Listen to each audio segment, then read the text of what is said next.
Hi hello नमस्कार, मी निकिता. स्वागत आहे तुमचं माझ्या यूट्यूब चॅनलमध्ये, ज्याचं नाव आहे निकिता स्रोसे. तर आमच्या इकडची मस्त अशी सकाळची सुरुवात सुंदर असं पावसाने झालेली होती. वातावरण इतकं छान झालेलं होतं, थंडगार अशी हवा पण सुटलेली होती. एकदम छान असं सुंदर असं वातावरण झालं होतं. तर माझं डेली रुटीन बघण्यासाठी व्हिडिओ स्किप न करता बघा. आवडल्यास लाईक, शेअर, सबस्क्राईब करायला विसरू नका आणि सपोर्ट पण करायला विसरू नका. तर मी माझं डेलीचं रुटीन दाखवत आहे आणि नवीन आहे जरा समजून घ्या आणि स्किप न करता बघा.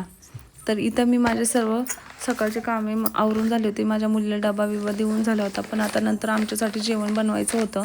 त्याच्यासाठी मी वांगे चिरायला घेतले. तर वांगे असे आतमधून सगळं बघत होते व्यवस्थित की चांगले आहेत की नाही आहेत. नुसते वरून दिसतात असे चांगले, पण त्या फोडी पण आतमधून चिरून पाहिल्या तर आतमध्ये खिडके वगैरे आहेत का नाही हे कळतं. तर मी असं करता करता 3 ते 4 वांगी अशी खराब निघली होती की वरून दिसायला तर इतकी छान दिसत होती, पण आतमध्ये अशी खिडकी अशी आळ्या होत्या. हे 3 वांगी ना असे दिसायला तेवढी भारी दिसतात ते वरून. एकही वांगं असं वाटत नाही की खराब असेल वगैरे, पण हे बघा आतमध्ये कसं किडे वगैरे आहेत.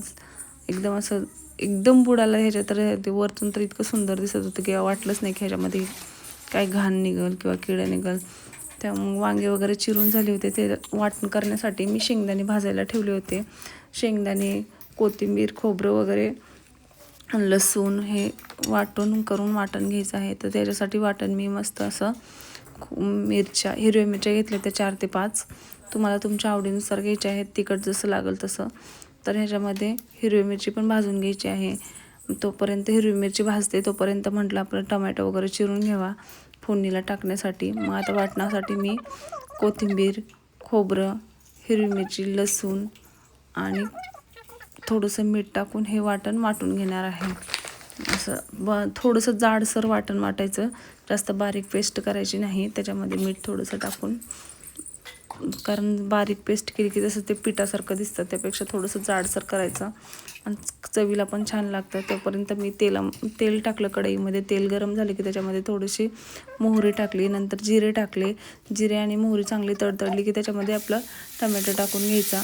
टमॅटो छान मऊ होईपर्यंत म्हणलं हे वाटण वाटून घेऊ आपलं. तोपर्यंत टमॅटो छान मऊ होतं. मग म्हटलं वाटण वाटून झालं की नंतरनं त्याच्यामध्ये टमॅटो पूर्णपणे मऊ द्यायचा. तोपर्यंत माझं वाटण वाटून झालेलं होतं. मग एका प्लेटमध्ये पूर्ण वाटण काढून घेतलं आणि त्याच्यामध्ये थोडीशी हळद आणि धना पावडर टाकलं होतं मी. ते दोन्ही मिक्स करून व्यवस्थित घ्यायचं. धना पावडर थोडीशी टाकलेली, मीठ वगैरे काय टाकलं नाही. आणि ते वांग्यामध्ये पूर्णपणे असं व्यवस्थित भरून घ्यायचं. त्याच्यामध्ये पाण्याचा वापर करायचा नाही वाटणामध्ये. हे बघा आपलं टमॅटो पूर्णपणे असं हे झालं होतं, मऊ झालं होतं. मग त्याच्यामध्ये मी वांगी टाकले आणि उरलेला सर्व मसाला टाकून घेतला आणि 5 मिनटं असं हलवून घेतलं आणि नंतर त्याच्यावरती झाकण टाकलं. झाकण ठेवून 5 मिनटं असं वाफेवरती छान असं शिजू द्यायचं. हे बघा अशा प्रकारे. नंतर परत वांगं हलवून घ्यायचं व्यवस्थित असं. नंतर एकीकडे गरम पाणी करून ते गरम पाणी मिक्सरच्या भांड्यात थोडंसं टाकलं होतं. जेवढा मसाला आहे ना तेवढं हे करण्यासाठी टाकल्यानंतर ते गरम पाणी जेवढा आपल्याला रस्सा लागतो त्या प्रमाणामध्ये पाणी टाकायचं आणि ते वांगं शिजू द्यायचं, छान असं उकळी मारू द्यायचं. तोपर्यंत म्हणलं आता आपली इकडं भाजी शिजते आहे, तोपर्यंत इकडं चपात्या बनवून घ्याव्या. एक तर खूप उशीर झाला होता आणि सकाळी 6:30-6ला पीठ मळलेलं होतं. मला स्वयंपाक करायला वाजल्या होत्या 9 वाजल्या होत्या. तोपर्यंत पीठ पूर्ण असं पातळ झालं होतं माझं आणि चपात्या काय म्हणजे अशा बनायला लागल्या की अशा लांबत वगैरे होत्या. म्हणलं आता उशीर करण्यात काय अर्थ नाही, म्हणलं आपली भाजी शिजते तोपर्यंत इकडे चपात्या लाटून घ्याव्या. अशा प्रकारे मी पूर्णपणे चपात्या लाटून घेतलेल्या होत्या अशा छान अशा. तोपर्यंत इकडं भाजी पण शिजत होती. जास्त वेळ पीठ मुरल्यामुळं काय चपात्या एवढ्या अशा मला जमत नव्हत्या, तरी पण अशा चपात्या माझ्या एकदम मऊ आणि टम्म अशा फुगत होत्या छान अशा. ते पीठ पातळ झाल्याने ते असं जरा चपात्या लाटण्याचा मूड पण गेला होता. मग तोपर्यंत इकडं भाजी शिजत होती, तोपर्यंत चपात्या सर्व लाटून घेतल्या मी पूर्णपणे. तशाच चपात्यांचं पीठ पातळ झालेलं होतं, पण त्याच्यामध्ये म्हटलं कणिक मिक्स केली तर आणखी जास्त चपात्या होतील, त्याच्यामुळं मी काय घेतले नाही. तर तोपर्यंत आपली भाजी पण झाली होती आणि चपात्या पण झाल्या होत्या. भाजी इतकी छान झाली होती, तुम्ही नक्की करून बघा, टेस्टी भाजी होते. नंतर मग स्वयंपाक झाल्यानंतर म्हटलं आता चहा प्यायचा राहिला होता, म्हणून चहा काय सकाळी पिला नव्हता. म्हटलं चहा आणि चपाती खावी म्हटलं, म्हणून मी तूप लावून चपात्या केल्या होत्या आणि चहा केला होता. खूप दिवसांनी माझे मिस्टर घरी होते आणि त्यांना चहा चपाती खूप आवडते, म्हणून म्हटलं आज ते घरी येते तर आपलं नाश्त्यासाठी चहा आणि चपातीच करावी, म्हणून मी चहा चपाती केली. नंतर चहा चपातीचा नाश्ता झाल्यानंतर मी घरातली सर्व कामे आवरून कपडे धुवायला बाहेर आले होते. सकाळी पाऊस चालू असल्यामुळं कपडे काही धुवायला बाहेर आल्यानंतर पाऊस उघडला, मला पटकन कपडे धुवून घ्यावे. काय पावसाचा भरोसा नाही, 5-5 मिनिटाला थांबतोय, 5 मिनिटाला येतोय, म्हणून म्हटलं पटकन असे कपडे धुवून घ्यावे, नाहीतर त्या पावसामध्ये तसंच दिवसभर तसेच कपडे राहून जातील.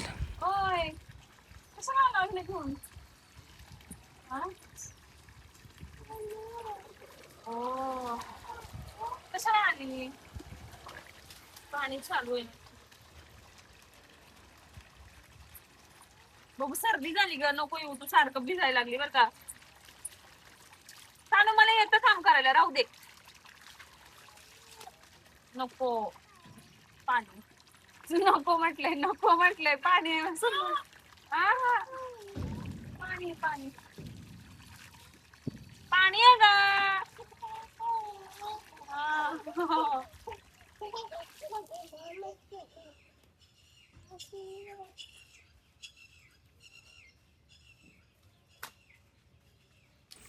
सानूला काय असं मध्ये आज करूच दिलं नाही. मी कपडे धुवायला बसले, कारण आज तिचे पप्पा असल्यामुळे ती काय मध्ये पण काम करायला काही येतच नव्हती आणि भिजायला पण येत नव्हती, नाहीतर ती पूर्णपणे अशी पाण्यात येऊन बसली असती आणि कपडे साबण बिबण घेऊन बसली असती कपडे धुवायला. मग कपडे माझे पूर्णपणे धुवून झाले, पण परत नंतर पाऊस चालू झाला.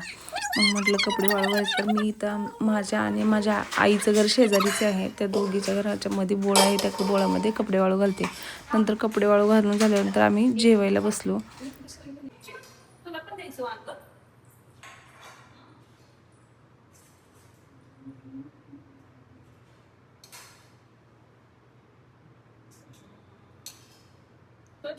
मांडी घालायचं छान, मांडी घालून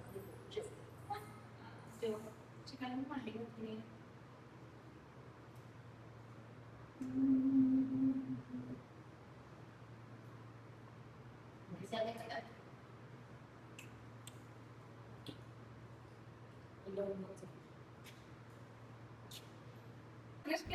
इथं माझ्या बहिणीचा फोन आला होता, मी तिला फोनवर बोलते तोपर्यंत सानूने हे माझं असं हाल केलं होतं. केस विचारत होती, माझ्या डोक्याला लावले क्लिप वगैरे सगळं काढून ती काही केसांचा असं माझा गुतोडा वगैरे करायला लागली. तोपर्यंत मग माझी आई आली होती. मग म्हटलं चहा करावा, छान असा बाहेर पाऊस पण पडत होता, म्हटलं मस्त असा चहा करून प्यावा. मग आईला आणि मला मी चहा केला आणि आम्ही दोघीजणी इथं गप्पा मारत चहा पीत बसलो. मग चहा पिल्यानंतर ना मला थोडंसं काहीतरी असं टेस्टी असं आणि चमचमीत काहीतरी खावं, म्हणून म्हटलं मग स्वीटकॉर्न होते घरामध्ये, म्हटलं छान असे उकडून घ्यावे, म्हणून स्वीटकॉर्नचे पूर्ण असे वरचं साल्ट वगैरे सगळे काढून घेतले आणि ते स्वच्छ केले. आणि नंतर ना मग एका कुकरमध्ये पाणी टाकून स्वीटकॉर्न हे उकडायला ठेवले होते. छान असे एकदम टेस्टी लागतात स्वीटकॉर्न, उकडून खाल्ल्यावरती. भाजून खाल्ल्यावर पण चांगले लागतात, पण उकडून खाल्ल्यावर पण छानच लागतात. त्याच्यामुळे मी कुकरमध्ये पाणी ठेवून 1 लिटर पाणी टाकलं आणि त्याच्यामध्ये हे सगळे स्वीटकॉर्न कणीस टाकून घेतले छान असे, आणि नंतर त्याच्यामध्ये मीठ टाकलं आणि त्याला झाकण लावून 1 शिट्टी घ्यायची होती. बारीक गॅसवरती 1 शिट्टी घेतली. तोपर्यंत आमच्या सानूची अशी मस्ती चालू होती.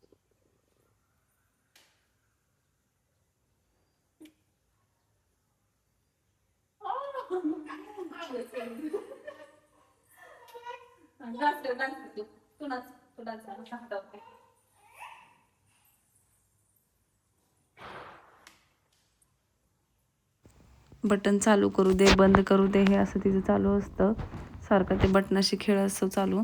नंतर ना मग आपण माझे कणीस उकडून झालेले होते, म्हणलं बघू आपण आता, म्हणून मी कुकरचं झाकण काढण्यासाठी त्यातली थोडीशी हवा होती ती काढली आणि हे बघा आपले कणसं किती छान उकडलेले आहेत, मस्त असे उकळी मारतात ते. मग मी एका प्लेटामध्ये सगळे कणीस काढून घेतले, जेवढे खायचे तेवढे काढून घेतले. आईला, मला आणि माझ्या बहिणीची मुलगी आलेली आहे तिच्यासाठी असे कणीस काढून घेऊन आम्ही त्याला थोडंसं लिंबू मीठ आणि तिखट लावून खात होतो. इतकं सुंदर लागत होतं ना ते लिंबू मीठ वगैरे तिखटाने, आणि ताजे कणसं असल्यामुळे अजूनच भारी लागत होतं. माझ्या बहिणीची मुलगी म्हणते खाना पटकन, म्हणलं थांब जरा गरम आहेत म्हणलं, त्याच्यामुळं मी थोडेसे हे करून खात. ते गरम गरम होते आणि इतके सुंदर लागले होते ना, छान लागले होते. सानू पण ते काढून खात होती एक एक एक एक, आणि तिला पण खूप आवडले होते. मग आमचं कणीस खाऊन झाल्यानंतर ना ती जरा घरामध्ये बोर झाली, म्हणून मी आमच्या इथं जरा गाईचा गोठा आहे, मग थोड्याशा शिळ्या भाकरी आणि हा कणसाचा वरचा पाला होता ना तो देण्यासाठी गाईच्या गोठ्याकडे गेले होते सानूला घेऊन. तिला रोज तिकडे जायला आवडतं. रोज तिला एक तरी चक्कर मारावीच लागते त्या साईडला. ती रोज चक्कर मारण्यासाठी जाते. दिवसभर घरात बसून ती बोर होते. मग तिला म्हटलं चल आपण जाऊन येऊ. आणि नंतर ते गाईला चपात्या दिल्यानंतर आम्ही दोघंजणी दूध आणायला गेलो होतो. तर तिची पाऊस बघू, असं हात करा, असं हात करा, असं हात करा. वाव, पाऊस येतोय. वाव. पाऊस येतोय. कडावर घेऊ का? मी जाऊ का?